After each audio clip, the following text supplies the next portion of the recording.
এবার আমি আমাদের দ্বিতীয় বক্তাকে আমন্ত্রণ জানাচ্ছি, আহ, মোহাম্মদ মনিরুজ্জামান ভাইকে। মনিরুজ্জামান ভাইয়ের আজকের আলোচনার বিষয় হলো বিপদে ধৈর্য ধারণ এবং আল্লাহর প্রতি পূর্ণ আস্থা। ইন্নাল হামদুলিল্লাহ নাহমাদুহু ওয়া নাস্তাঈনুহু ওয়া নাস্তাগফিরুহু ওয়া নু'মিনু বিহি ওয়া নাতাওয়াক্কালু আলাইহি ওয়া নাউযু বিল্লাহি মিন শুরুরি আনফুসিনা ওয়া মিন সাইয়্যাতি আ'মালিনা মাই ইয়াহদিহিল্লাহু ফালা মুদিল্লা লাহু ওয়া মাই ইউদ্লিলহু ফালা হাদিয়া লাহু ওয়া আশহাদু আল্লা ইলাহা ইল্লাল্লাহু ওয়াহদাহু লা শারীকা লাহু ওয়া আশহাদু আন্না মুহাম্মাদান আবদুহু ওয়া রাসূলুহু। আউযু বিল্লাহি মিনাশ শাইতানির রাজিম। বিসমিল্লাহির রহমানির রহিম। Bangladesh students association Oklahoma state university কর্তৃক আয়োজিত মাসিক ইসলামিক প্রোগ্রাম ইসলামিক হালাকায় আরও একবার উপস্থিত হতে পেরে মহান রবের শুকরিয়া আদায় করছি, আলহামদুলিল্লাহ। এবং এই অসাধারণ উদ্যোগটি যারা নিয়েছিলেন একেবারে শুরু থেকে নিয়ে আজকের দিন পর্যন্ত, যারা তাদের শ্রম দিয়ে, অর্থ দিয়ে, পরামর্শ দিয়ে এরকম একটি অসাধারণ আমি বলবো যে মাসিক একটি ইসলামিক গেট টুগেদারের আয়োজন করেছেন বা এইভাবে সফলভাবে এগিয়ে নিচ্ছেন, তাদের সবার জন্য মন থেকে দোয়া করি আল্লাহ সবাইকে উত্তম প্রতিদান দিক। আমাকে যখন বলা হয়েছিল যে বক্তব্য রাখার জন্য, তখন আমি একটু চিন্তায় পড়ে যাই, একটু হেজিটেট ফিল করি যে ইসলামিক বিষয় এত ক্ষুদ্র জ্ঞান নিয়ে এরকম জ্ঞানীগুণী মানুষদের সামনে আমি আসলে কি বলবো। পরবর্তীতে একটি টপিক ঠিক করি, সেটি হচ্ছে বিপদে ধৈর্য ধারণ এবং আল্লাহর প্রতি পূর্ণ আস্থা রাখা। আমরা যে কোনো বিপদ আপদে হতাশ হয়ে পড়ি, তো এটা আসলে হেলাল ভাইয়ের মতো আমিও বলতে চাই যে পার্সোনালি আমার জন্য একটা রিমাইন্ডার এটা। তো আমাদের এই পার্থিব জীবনে আমরা প্রায়শই ভুলে যাই যে এই পার্থিব জীবনটা হচ্ছে একটি অনিশ্চিত ক্ষণস্থায়ী যাত্রা, যে কোনো সময় যে কেউ চলে যেতে পারি, এটা কিন্তু আমরা ভুলে যাই, আমি নিজেও ভুলে যাই। যেটা বলছিলাম যে এটা একটা রিমাইন্ডার আজকের এই কথাগুলো। তো এই ক্ষুদ্র জীবনে আল্লাহ তাআলা আমাদেরকে বিভিন্নভাবে পরীক্ষা নিরীক্ষা করবেন, সেই কথা তিনি বিভিন্ন জায়গায় বলেছেন। কোরআনের বিভিন্ন আয়াতে অলরেডি অনেকগুলো আয়াত আলোচিত হয়েছে এবং বিভিন্ন হাদিসও রয়েছে সংক্রান্ত, সেরকম আমি কিছু আলোচনা করার চেষ্টা করব। তো আল্লাহ তাআলা যে আমাদেরকে পরীক্ষা নিরীক্ষা করেন, কিভাবে করেন, সেটা কিন্তু স্পষ্টভাবে উল্লেখ করেছেন। অলরেডি সূরা বাকারার কিছু আয়াতের কথা এখানে বলা হয়েছে। আমিও তেমন দুটি আয়াত বলছি, যেমন সূরা বাকারার 155 এবং 156 নম্বর আয়াতে আল্লাহ তাআলা বলছেন, ওয়ালা নাবলুয়ান্নাকুম বিশাইইম মিনাল খাউফি ওয়াল জু' ওয়া নাকসিম মিনাল আমওয়ালি ওয়াল আনফুসি ওয়াস সামারাত ওয়া বাশশিরিস সাবিরিন আল্লাযীনা ইযা আসাবাতুহুম মুসিবাতুন ক্বালু ইন্না লিল্লাহি ওয়া ইন্না ইলাইহি রাজিউন। অর্থাৎ আমি নিশ্চয়ই তোমাদেরকে পরীক্ষা করব কিছুটা ভয় ভীতি, ক্ষুধা, ফল ও ফসলের ক্ষতি এবং জানমালের ক্ষতির দ্বারা, আর তুমি ধৈর্যশীলদের সুসংবাদ দাও। তারাই ধৈর্যশীল যারা কোনো বিপদে পতিত হলে বলে যে আমরা তো আল্লাহরই জন্য এবং নিশ্চিত তারই দিকে প্রত্যাবর্তনকারী। তো এখানে দেখেন আল্লাহ তাআলা কিন্তু একেবারে স্পষ্টভাবে বলে দিয়েছেন কি কিভাবে আমাদেরকে পরীক্ষা করবেন। আমাদের ভয় ভীতি দেখিয়ে, বিভিন্ন ধরনের জানমালের ক্ষতি, ফল ফসলের ক্ষতি বিভিন্নভাবে, এবং ধৈর্যশীলদেরকে তিনি সুসংবাদ দিয়েছেন।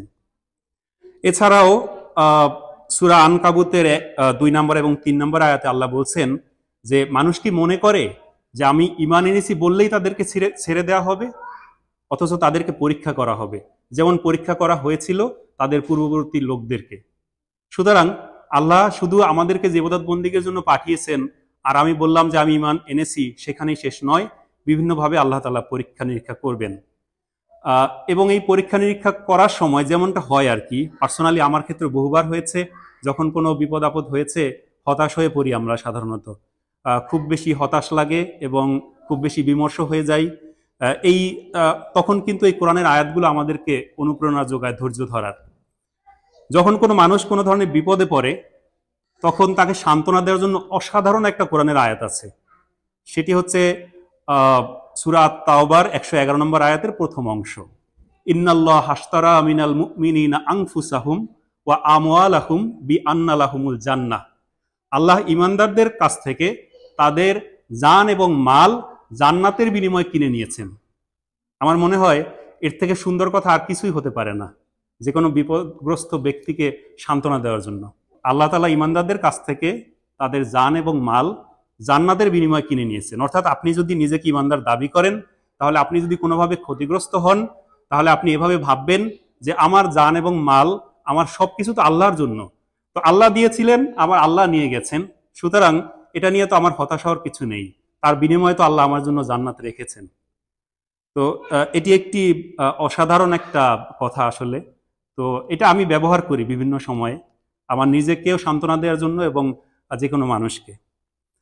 এছাড়াও আরো বেশ কিছু কোরআনের আয়াত রয়েছে বিপদ আপদে ধৈর্য ধারণ সম্পর্কিত, এবং এবং ধৈর্য ধারণ যারা করবেন তাদেরকে আল্লাহ কিভাবে পুরস্কৃত করবেন সেই বিষয়ে। যেমন সূরা জুমারের 10 নম্বর আয়াতে আল্লাহ তাআলা বলছেন, নিঃসন্দেহে ধৈর্যশীলদের পুরস্কার তাদেরকে হিসাব ছাড়াই পূর্ণ মাত্রায় দেয়া হবে। ধৈর্যশীলদের পুরস্কার হিসাব ছাড়া পূর্ণ মাত্রায় দিবেন আল্লাহ তাআলা। এরপরে সূরা আল আহজাবের 35 নম্বর আয়াতে আল্লাহ তাআলা বলছেন, ধৈর্যশীল নারী এবং ধৈর্যশীল পুরুষদের জন্য আল্লাহ প্রস্তুত রেখেছেন ক্ষমা এবং সুমহান পুরস্কার।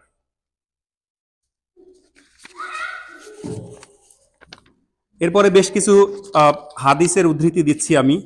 রাসূল সাল্লাল্লাহু আলাইহি ওয়াসাল্লাম আমাদেরকে উৎসাহিত করেছেন ধৈর্য ধারণ করার জন্য। যেমন সহিহ মুসলিমের একটি হাদিস, মুসলিম ব্যক্তি যে কোনো কষ্ট বা বিপদে ধৈর্য ধারণ করলে আল্লাহ তাআলা তার গুনাহ মাফ করে দেন।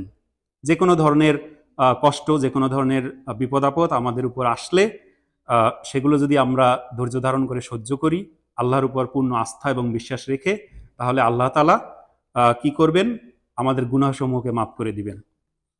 এরপরে তিরমিজির আরেকটি হাদিস রয়েছে, নিশ্চয়ই আল্লাহ যখন কোনো বান্দার জন্য কল্যাণ চান তখন তিনি পরীক্ষা করেন, আর যে পরীক্ষা সহ্য করে আল্লাহ তার জন্য জান্নাত নির্ধারণ করে দেন। আল্লাহ যদি আমাদের কল্যাণ চান তাহলেই আমাদেরকে কিন্তু এরকম পরীক্ষায় ফেলেন। এই ব্যাপারগুলো আমাদেরকে মাথায় রাখা উচিত। তিরমিজিতে পরবর্তীতে আরেকটি হাদিস রয়েছে, আরেকটু এই কথারই একটু এক্সটেনশন আমি বলবো।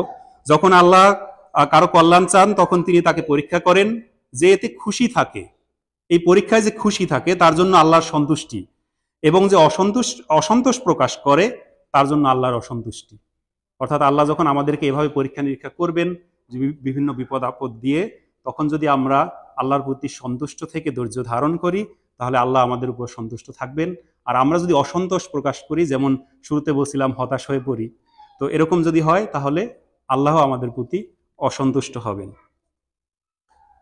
এরপরে আরেকটি হাদিস, মুসলিমের উপর যে কোনো কষ্ট, ক্লান্তি, ব্যথা, দুঃখ, ক্ষতি, এমনকি তার শরীরে বা শরীরের কোনো অংশে যদি একটি কাঁটাও বিধে, তার জন্য আল্লাহ তাআলা গুনাহ মাফ করে দিবেন।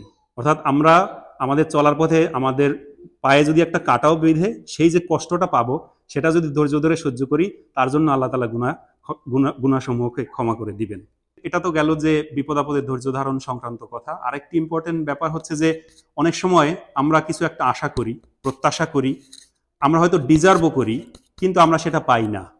অনেক সময় কিন্তু এটা হয়, দেখা গেল যে আমি কোনো একটা জবের ইন্টারভিউ দিলাম, আমি হয়তো মানে ডিজার্ভিং একজন ক্যান্ডিডেট ছিলাম, আমার পাওয়ার কথা ছিল, কিন্তু আরেকজন পেয়ে গেছে, আমি পেলাম না। এরকম ক্ষেত্রেও কিন্তু আমরা হতাশ হই। এটাও আল্লাহর পক্ষ থেকে একটা পরীক্ষা। তো পরবর্তীতে দেখা যায় যে ধৈর্য ধারণ করার ফল হিসাবে আল্লাহ তাআলা দেখা গেল যে তার থেকেও ভালো কিছু আমার জন্য রেখেছেন, কিন্তু আমরা ইনস্ট্যান্ট না পাওয়ার কারণে হতাশ হয়ে পড়ি। এটা কিন্তু হয়, আমার জীবনে এরকম হয়েছে, কোনো একটা কিছু না পেয়ে এরকম হতাশ হয়েছি, পরবর্তীতে দেখা গেছে যে ওই না পাওয়াটা আমার জন্য কল্যাণকর ছিল। এরকম হয়তো আমাদের অনেকের ক্ষেত্রেই হয়েছে। তো এরকমই দেখবেন যে সূরা বাকারার 216 নম্বর আয়াতে আল্লাহ তাআলা বলেছেন যে এমন কিছু ব্যাপার আছে যেটা তোমাদের জন্য অপছন্দনীয়, তোমাদের কাছে অপছন্দনীয়, কিন্তু সেটা তোমাদের জন্য কল্যাণকর। আবার এমন কিছু ঘটনা আছে যেগুলো তোমাদের খুব প্রিয়, কিন্তু সেটা তোমাদের জন্য ক্ষতিকর। আল্লাহ জানেন, তোমরা জানো না। তো এরকম কিন্তু ব্যাপার আছে যে আমরা মনে করি যে আমি এটা পেলাম না, আমি ক্ষতিগ্রস্ত হলাম, আমার তো এটা পাওয়ার কথা ছিল, আরেকজন আমার সামনে থেকে নিয়ে গেল, তার তো এটা পাওয়ার কথা ছিল না। এরকম অনেক সময় হয় কিন্তু। তো সেই ক্ষেত্রে সেটাও কিন্তু আল্লাহ তাআলা স্পষ্টভাবে উল্লেখ করে দিয়েছেন। পরবর্তীতে দেখা গেল কি যে আল্লাহ হয়তো ওর থেকে অনেক ভালো কিছু আমাদের জীবনে রেখেছেন। যাই হোক, তো এইটুকু হচ্ছে আজকে আমার সংক্ষিপ্ত আলোচনা। আমি আবারও ধন্যবাদ জানাচ্ছি সবাইকে। আহ, আশা করি এরকম আলোচনা, এরকম মাসিক যে ইসলামিক গেট টুগেদার অথবা এই যে হালাকা, এটি এভাবে চালু থাকবে এবং আরো নতুন নতুন টপিক নিয়ে কথা হবে, কথা শুনবো, বলারও চেষ্টা করবো ইনশাল্লাহ। সেই পর্যন্ত সবাই ভালো থাকবেন। সুবহানাকা আল্লাহুম্মা ওয়া বিহামদিকা আশহাদু আল্লা ইলাহা ইল্লা আনতা আস্তাগফিরুক ওয়া আতুবু ইলাইক। আসসালামু আলাইকুম ওয়া রাহমাতুল্লাহি ওয়া বারাকাতুহু।